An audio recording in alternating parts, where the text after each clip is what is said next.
It gives me great pleasure to introduce the Honorable Denis McDonough.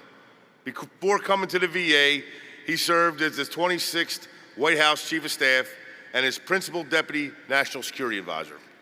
He believes deeply, as he testified to Congress, that there is no more sacred obligation nor noble undertaking than to uphold our promises to our veterans, whether they came home decades ago or days ago.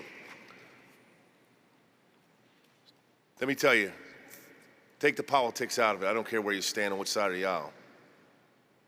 Secretary McDonough is a true friend of the VFW. You know why I say that? Oh, you know why I say that? Several months ago, when I saw in the Facebook chats, you know, the groups that VFW has, when these big bonuses went out to the VA executives, and they're calling for his head. He's the one that found it and stopped it. He brought it to our attention and said, I don't know how, you know, like, Secretary, I don't know how the magic of how you did this.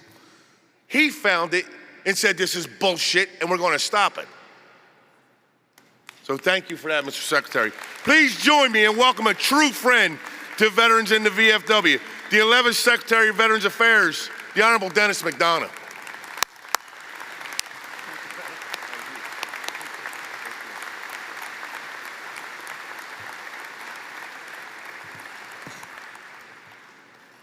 Commander Sarmiento, thank you for the kind introduction.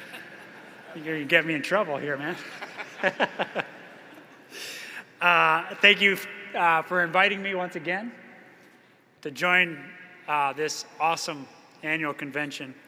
Thanks especially for your courageous service defending the nation in the Navy, and for your families' courageous service following in your footsteps, for protecting Americans here at home as a police officer, a cop in the great state of New Jersey, and representing and serving your fellow vets and leading your 1.4 million VFW members. Thank you so much for this opportunity. Let me also recognize Ryan Gallucci and Mike Figlioli, both unrelenting advocates for VFW, for your members, which means I have to say it's not uncommon for those two to be up in my business, if you know what I mean. And sometimes I get a little sick of it.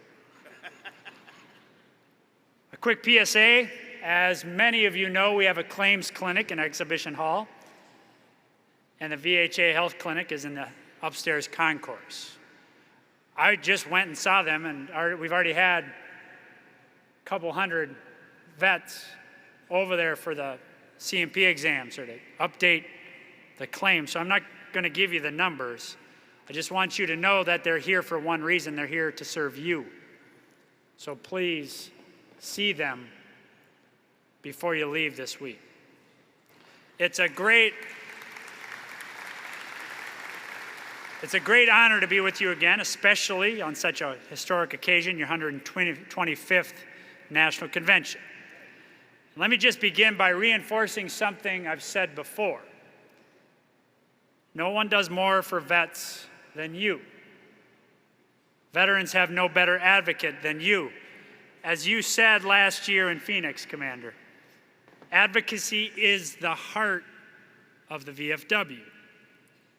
And VA has no better partner than you. Here's what I'm thinking about. As the Civil War was ending, President Lincoln charged the nation to care for veterans, those who'd given so much, who'd shed so much blood to save our Union. 8 decades later, with the country again deep in war, and millions of Americans being drawn on, being called upon, President Franklin Roosevelt echoed Lincoln, assuring those heroes that the American people would not let them down when the war was won. 1988, President Reagan said that America's debt to you never ends, never can be fully repaid. Speaking of giants, there's Bob Wallace right there. Good to see you, brother. Today, President Biden calls that commitment to veterans our country's one sacred obligation. preparing those we send into harm's way, and caring for them, for you, and for your families when you come home. Now, presidents and Americans make that commitment. VA's job is to keep that promise. And VFW holds us accountable to that promise. From your members in the most remote chapters, like Commander Tony Phillips' Golden Heart Post up in Fairbanks, Post 3629, to Commander Morton King's Post 1170, right here in Louisville, to Post 5579 in Gibbstown, New Jersey. I think you know that one, Commander. To Washington, D.C., where Commander Sarmiento, Ryan, Mike, Bob represent each of you to the nation. You hold us accountable to that sacred obligation, to you and your fellow vets.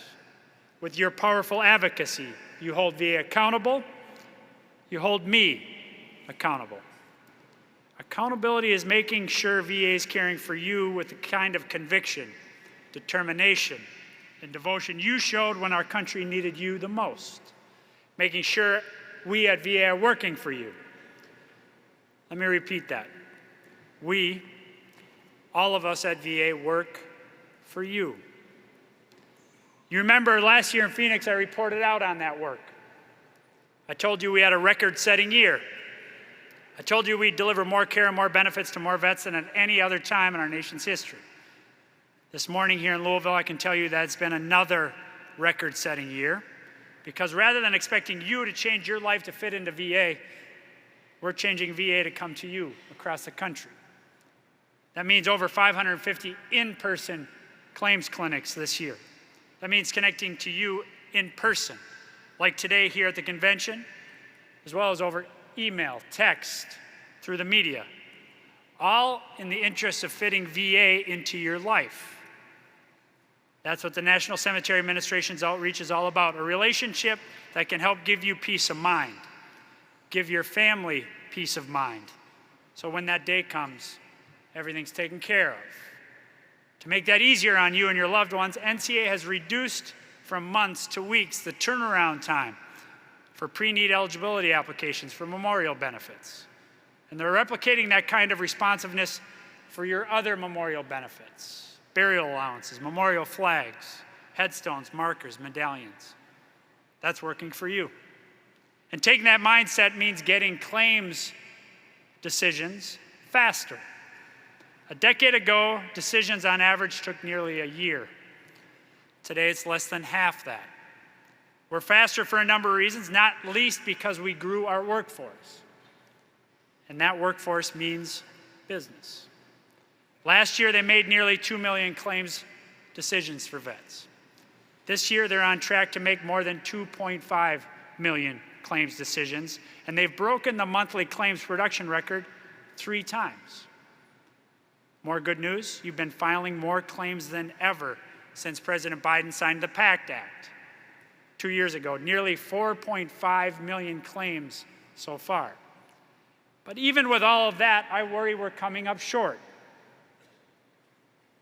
And why is that? Over 1 million vets have filed PACT Act claims, and the grant rate is at 75%. But there are over 6 million vets who qualify under the PACT Act. So there are still millions of eligible vets and survivors who haven't filed, whether for PACT or any other service connection. We've got to keep reaching out to them. We've got to keep encouraging vets and their survivors to file, and when they file, to file with accredited veteran service officers like VFWs, not with claim sharks. And we're not going to stop until every one of you has the benefits and services that you've earned, because we work for you. On healthcare, we also know we work for you. Remember, your health outcomes are better when you come to VA. VA care is the best care, most affordable care for vets. The best, most affordable care for you. What one report called the significant VA advantage. One quick example. our new VA tele-emergency care. Carol and I were just talking about this backstage. If you're enrolled in VA healthcare and you're concerned you need to go to an emergency room, you can call your VA Health Connect Vision Clinical Contact Center. A VA nurse will immediately work with you to get timely access to the right care. That might be VA tele-emergency care. It might be a virtual clinic visit that day. It might be an appointment with your primary care provider. And if it's an emergency, the VA nurse will call 911 for you and stay on the line with you until your help arrives. It's a new program. Only about 45,000 vets have used it so far.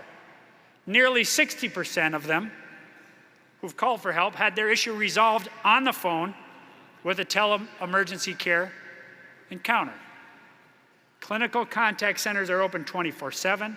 Tele-emergency care will be live in every VISN this October. That makes it easier for you to get the care you need without having to get in your car to drive God knows how far. So, faster access to high-quality emergency care built to fit into veterans' lives. It's a common sense idea, so sensible that you know it didn't come from Washington. You won't be surprised to know the idea was hatched by one of your fellow vets, a Marine. That's what I'm talking about. Who knows that we work for you. Tele-emergency care is all about getting vets timely access to VA world-class care. And I'm glad to report that more and more vets are enrolling in their VA care, over 9.1 million. In just the 2 years since PACT was signed into law, 710,000 veterans have enrolled. That's a 34% increase over the prior 2 years. 40,000 of those vets enrolled under the new PACT Act eligibility. Eligibility we expanded years earlier than the law required. And more vets are using that health care when they have it. Vets will get 127 million appointments at VA this year, far surpassing last year's record. Breaking records good, but it ain't good enough. It's just not good enough. There are still millions of eligible vets who aren't enrolled. So please spread the word. We won't rest until every vet gets the care that you have deserved, that you have earned and you so richly deserve. Recognizing we work for you means more benefits, more care to more vets than ever. It also means that how we provide that care and those benefits matters too. Right now, vets tell us they trust us more than ever. Our most recent veteran satisfaction rating, we earned the highest trust scores since we started tracking this, 2016. You trust us more because our teammates recognize who we work for. We work for you. Let's hear from a few of them. VA public servants who are also your fellow vets. They want to tell you what working for you means to them. Bobby Hall, why don't you lead off? McDonough. Good morning, everybody. My name's Bobby Hall. I'm a retired Air Force veteran, and I'm a rater with the VA Regional Office here in Louisville. I love working for the VA, and serving you, my fellow veterans, is my life's work. During my 10 years with the Veterans Benefit Administration, I've probably talked to 1,000 veterans, both on the phone and in person. And in each conversation, I wrap it up with, as veterans, we have to stick together. So what does sticking together mean to me as a VA employee and as a veteran that is here to serve you? Well, it means making every claim like it's my claim and treating it like that. It means going above and beyond to make sure all the evidence is there so that the decision is correct. For example, one late Friday afternoon, I got a claim for a hospice veteran at the VAMC here in Louisville. I was reviewing the file and I saw that the veteran didn't have much time left and evidence was still needed. So I made it a mission. I went to the hospital that night and I sat with the veteran and his family at his bedside. I explained to the family the evidence that I needed to prove the claim. The family said they had that evidence at home. They told me they'd bring it the next morning. So that Saturday morning, I got up, went back to the hospital, collected the records, and took them over to my regional office. And within an hour of me showing up, that veteran was 100% service-connected before he passed away.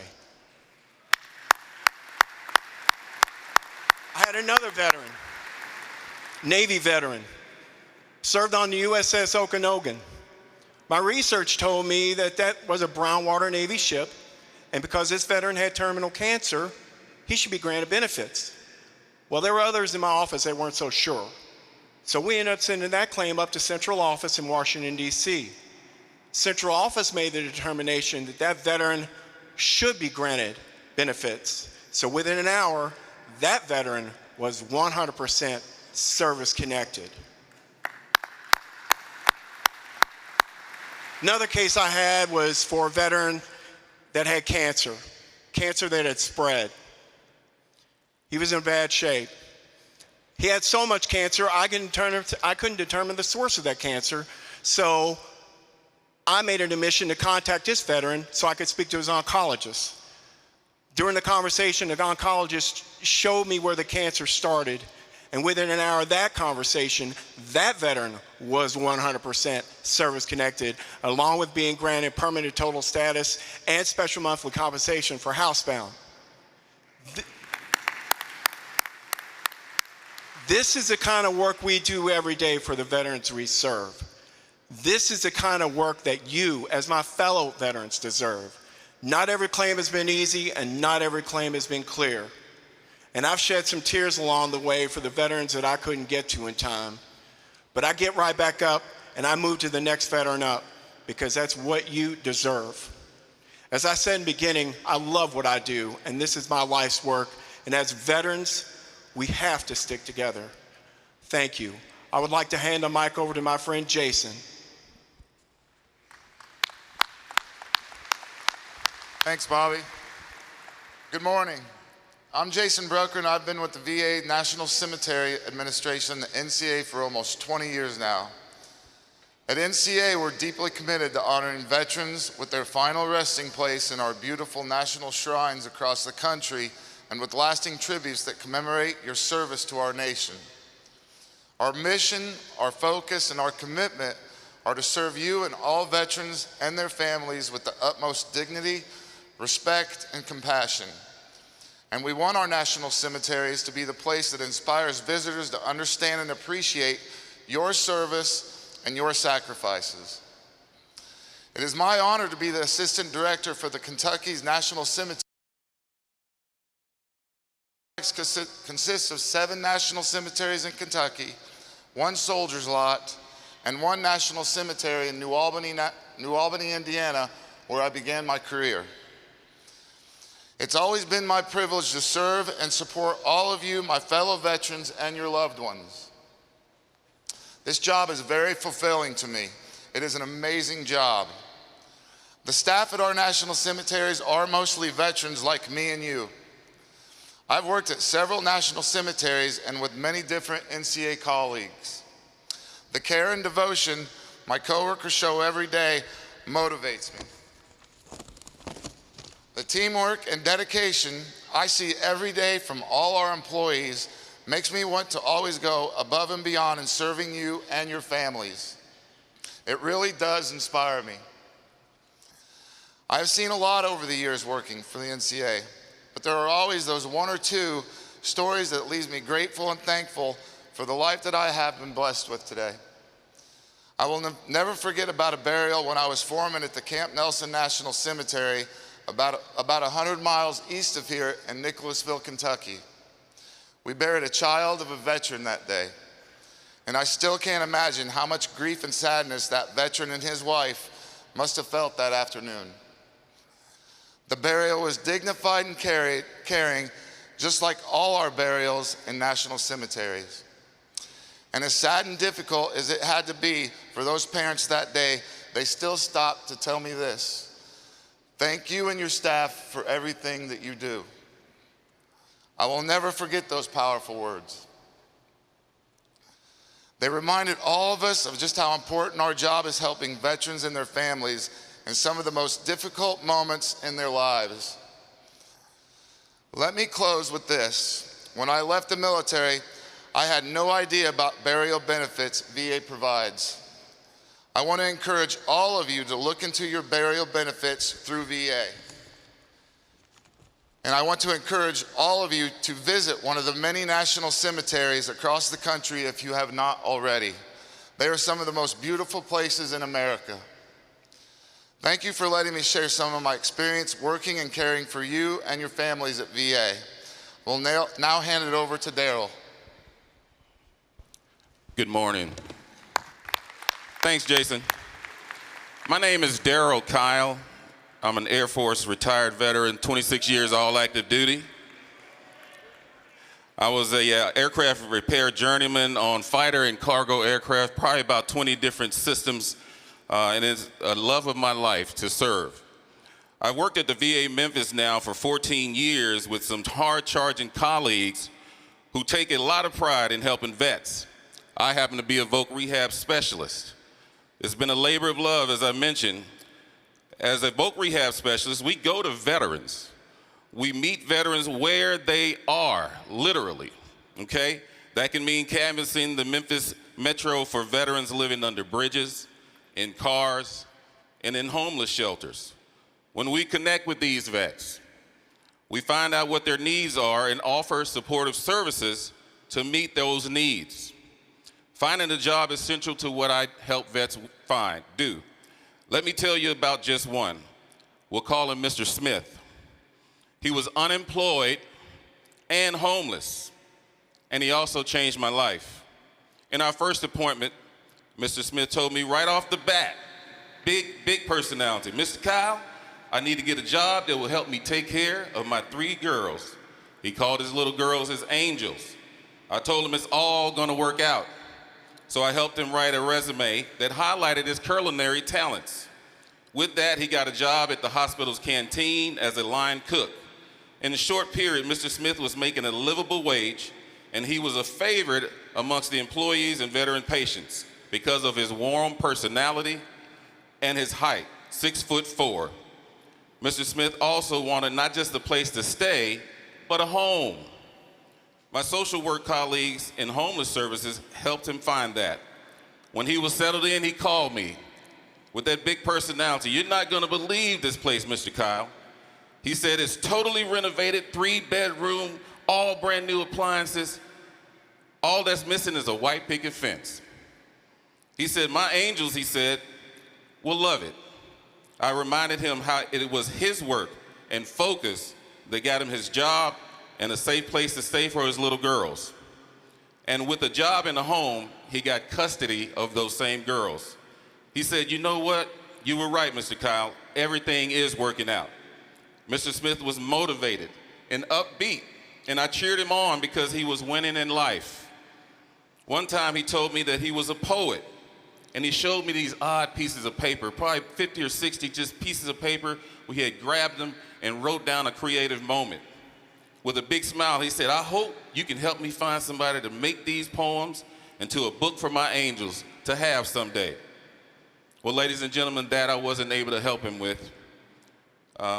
This past Memorial Day, Monday, May 27th, he passed away in a car accident. I'm telling you this story to honor him, his girls, his courage, his victories against odds that would defeat so many others. And I just imagine in my mind that there's 11, 9, and 6-year-old daughters got to see him get it right. As much as we want to support veterans and help them change their lives for the better, Mr. Smith actually changed my life again. He made me a better VA employee and made me a better human being. I'll always be in his debt. So I say thank you. Thank you for allowing Bobby and Jason and I to serve you, our stakeholders, our community service partners. And with that, I say, Secretary McDonough, back to you, sir. Awesome. Bobby, Jason, Daryl. Bobby, Jason, Daryl, thank you for your service in uniform and for your continuing service to your fellow vets. Such a blessing to get to work with you on behalf of these amazing heroes. Working hard for you. making consistent, steady progress year after year, delivering for you at record levels. That's our job, but it's your accomplishment, VFW. You play a critical role, demanding excellence from VA in keeping our promise to you and your fellow vets. Keeping that promise, paying against what Commander Sarmiento called in Phoenix last year the only national debt, is going to mean we need more resources this year. I know you've heard about this, but I want you to hear about it from me too. As a result of bringing more vets to VA, we've exceeded the most aggressive projections from the beginning of this year. And that's why now we told Congress we need more money to keep delivering more care, more benefits to more vets than ever before. We project we'll need about $3 billion this fiscal year for mandatory benefit payments to nearly 7 million vets who get monthly benefit checks. And we need it by September 20 so those October 1 checks get sent. Next year, we'll need an additional $12 billion for our medical care. So we're working with congressional leaders, with the Office of Management and Budget, to address these needs in a way that allows us to continue to deliver more care and more vets, more care and more benefits to more vets than ever. That's what you deserve. They're your benefits. It's your care. That's what matters most. And we're not going to stop pushing until every veteran, family member, caregiver, survivor gets the care and benefits they've earned for your steadfast service to this nation. So that's where we are in 2024. Providing more care, more benefits to more vets than ever. We're proud of that. But we are not satisfied. And I know you're not satisfied either. How can we be satisfied when we still don't have a relationship with as many as half of this awesome country's awesome veterans? How could we be satisfied when there are still millions of veterans who qualify under the President's PACT Act, but who still have not filed a claim? And how can we be satisfied when we're staring down a monumental national crisis where more than 6,000 of our vets die every year by suicide? Because they've become convinced that they're a burden on this country. This country that they've done so much to strengthen. This country that still needs them so dearly. How could we be satisfied until every veteran in crisis knows that there's hope, that there's help, and that treatment works? So no, we ain't satisfied. We ain't satisfied. And that is the main reason I came back to see you. To hold myself and to hold all of VA accountable to you. Because that's who we work for. If you hear we're not living up to the highest ideals, the ideals that you just heard from Bobby, from Jason, from Daryl, you gotta let me know. And by the way, let me know before you let Mike and Ryan know and they get all up in my shit. Because you have earned and you deserve only our very best. So God bless you all. God bless our nation's service members, our veterans, their families, caregivers, and survivors. Thank you all very much. Mr. Secretary, thank you.